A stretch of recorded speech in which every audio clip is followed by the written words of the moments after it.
গুজগুজ আরে ভাই চুপ হাত চুপ করে যা বলছি তাই আরে কি হয়েছে আমাকে শাড়ি পরাচ্ছে কেন সেটা তো বলবেন না আরে কথা বললেন না আপনি এই তো মাথায় দে বুঝলাম না এই আপনি একদম কোনো কথা বলবেন না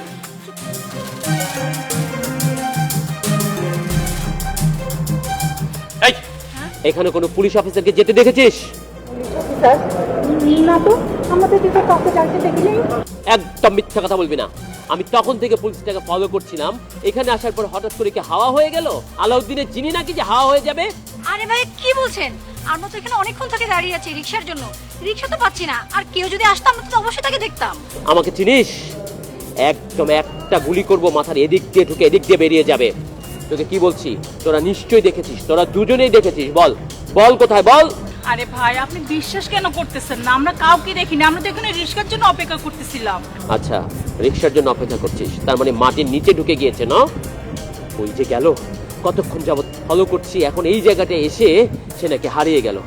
আচ্ছা ঠিক আছে, ওই দিকটায় যে এক মিনিট, তোদের দুজনের মাঝখানে এই লম্বা মহিলাটাকে? এটা আমার বড় বোন। বড় বোন? জি ভাইয়া, আমার খালা। এক মিনিট, আমার ডাউট হচ্ছে। ওর ঘুমটা খোল, ঘুমটা খোল। না, ঘুমটা খোলা যাবে না, আমার বোনে খুব পর্দা করে, ও কোনো পরপুরুষের সামনে আসে না। একদম নাকের মধ্যে একটা গুলি করব। পরপুরুষের সামনে আসে না বলে? পরপুরুষের সামনে আসতে হবে না, এই বন্দুকের সামনে আসবে, বন্দুকের সামনে। কোথায়? ঘুমটা খুলতে বল, না হলে কিন্তু খবর আছে, একদম একটা গুলি করে দিব। স্যার আসলে হয়েছে কি, আপনি তো জানেন না আমার খালা না খুব বড় একটা রোগ আছে, ঠিক আছে, মানে ছোঁয়াচে রোগ। আপনি যদি ঘুমটাটা খুলে তার সামনে মুখটা বের করেন না, তাহলে না ওই ছোঁয়াচে রোগটা আপনাকেও ধরে বসবে। আর পুরা মুখ বিচ্ছিরি, ওই যে কি জানি কুষ্ঠ রোগ বা কি জানি থাকে না, ওরকম টাইপের একটা ছোঁয়াচে রোগ। আপনি যদি এখন দেখতে চান দেখতে পারেন। মা, খালার ঘুমটা না না না না, ঘুমটা খুলতে হবে না, ঘুমটা খুলতে হবে না। আমি কিছুদিন আগে মাত্র আমার ফেসটাকে প্লাস্টিক সার্জারি করিয়েছি, এখনো ইয়াং আছি। এখন যদি ওই মহিলার ছোঁয়াচে রোগ এসে আমার শরীরে বাসা বাঁধে, তাহলে তো আমি আমার ইন্ডাস্ট্রি কন্ট্রোল করতে পারবো না, সবাই আমাকে দেখে ছিচি ছিচি করবে। না, পুলিশের বাচ্চা, তুই পালিয়ে যাবি কোথায়? গতকালকে আমার 4 কোটি টাকার মাল তোরা আটকে দিয়েছিস না? আর যদি আমি কোনো কারণে জানতে পারি তোরা কারসাজি করেছিস, পুলিশকে লুকিয়েছিস, এবং আমি যদি এটা জানতে পারি, তোরা ভুলে যাস নে আমি এই এলাকার একজন টেরর। তোদেরকে 10 হাত মাটি থেকে তুলে এনে কুপিয়ে কুপিয়ে মেরে তোদের মাংস দিয়ে কাবাব বানিয়ে খাবো। আবার বলছি, যদি মিথ্যা কথা বলে থাকিস আর আমি যদি কোনো ক্লু পাই, ওই পুলিশ অফিসারের সাথে তোদের দুজনকেও একদম মাটিতে পুঁতে ফেলবো, তোদের লাশও কেউ খুঁজে পাবে না।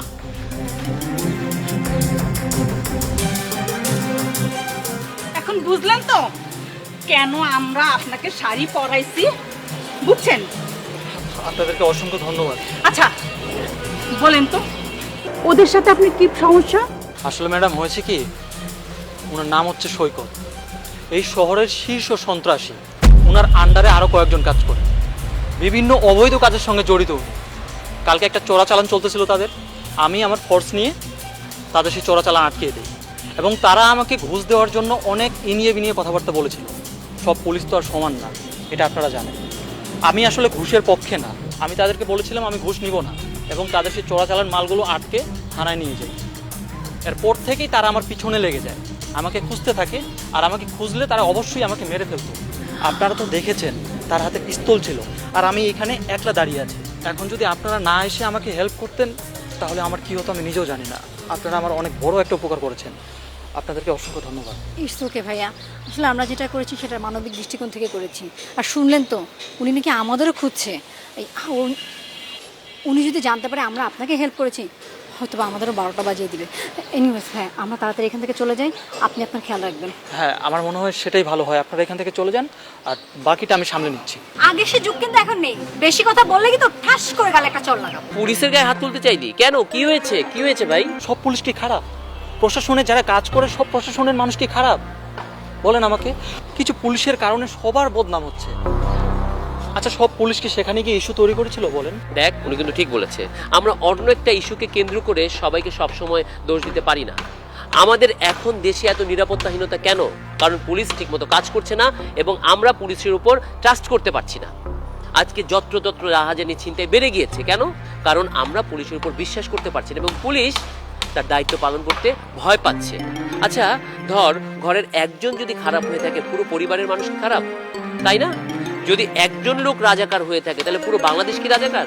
তেমনটা যেমন নয়, তেমনি গুটিকত পুলিশ খারাপ হলেই যে বাকি সব পুলিশ খারাপ হবে তা কিন্তু না।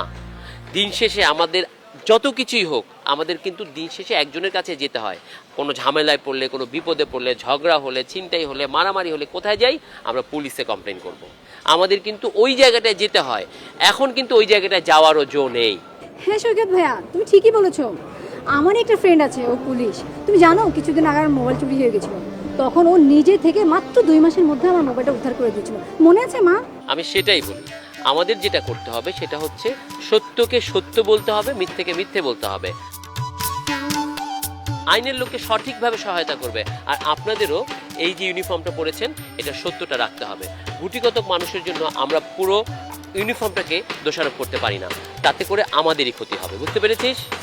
দেখুন ম্যাডাম, পুলিশ হচ্ছে জনগণের বন্ধু। আমরা সব সময় জনগণের পাশে থেকে জনগণের সেবা করে যেতে চাই। যদি আপনারা আমাদেরকে সাপোর্ট করেন আর আপনারা যদি আমাদেরকে সাপোর্ট না করেন, আমরা কিন্তু এই দেশের জন্য, দেশের মানুষের জন্য কোনো কিছুই করতে পারবো না। তাই সর্বশেষে একটা কথাই বলবো, সবশেষে আপনাদেরকে একটা কথাই বলে যাচ্ছি, আপনারা জনগণ যদি আমাদেরকে সাপোর্ট করেন, আমরা প্রশাসনের মানুষ সবসময় আপনাদের সেবায় নিয়োজিত থাকবো। ঠিক আছে, এখন দয়া করে রাস্তা ঘুরে যাও। ওই যে সামনে দেখা যাচ্ছে অটো আছে, অটো নিয়ে চলে যাও প্রয়োজনে। ঠিক আছে বাবা, তোমাকে অনেক ধন্যবাদ। ঠিক আছে, আমরা ওদিক থেকেই যাচ্ছি। চলো। ওদের হয়ে আমি সরি বলছি। আসলে আমাদের সময়টা চেঞ্জ হয়ে গেছে, তো কোনটা যে ভুল কোনটা শুদ্ধ এটা মানুষ বুঝতে পেরেছে। I am sorry. আরে কোনো ব্যাপার না, তুই ঠিকই বলছিস, এটা আস্তে আস্তে ঠিক হয়ে যাবে। ঠিক। তোমার মা বাবা যখন এই বাড়িতে বিয়ে দিয়েছিল, বলে নাই যে তুমি বিয়ের পরে জব করতে পারবে? তাই আমি বলছি তুমি জবটা ছেড়ে দিয়ে তুমি সংসার সামলাও। সরি মা, আমি আপনার কথায় আমার জবটা ছাড়তে পারবো না। আপনি যেমন আত্মনির্ভরশীল একজন মহিলা, আমিও আত্মনির্ভরশীল হতে চাই। আর আপনার যদি আমার জব নিয়ে কোনো সমস্যা থাকে, তাহলে আপনি আপনার জবটা ছাড়তে পারেন। বাবা, খবরদার, তুমি আমার জবের ব্যাপারে আর একটা কথা বলবা না। তুমি আমার শাশুড়ি না, আমি তোমার শাশুড়ি, তুমি এটা মাথায় রেখো। মা, আপনার মনে হচ্ছে না আপনি একটু বেশি বাড়াবাড়ি করে ফেলছেন? হ্যাঁ, আমি বেশি বাড়াবাড়ি করতেছি না, তুমি বেশি বাড়াবাড়ি করতেছো। কে করতেছে বাড়াবাড়িটা? আমি না তুমি? বাড়াবাড়িটা মা আপনি করছেন।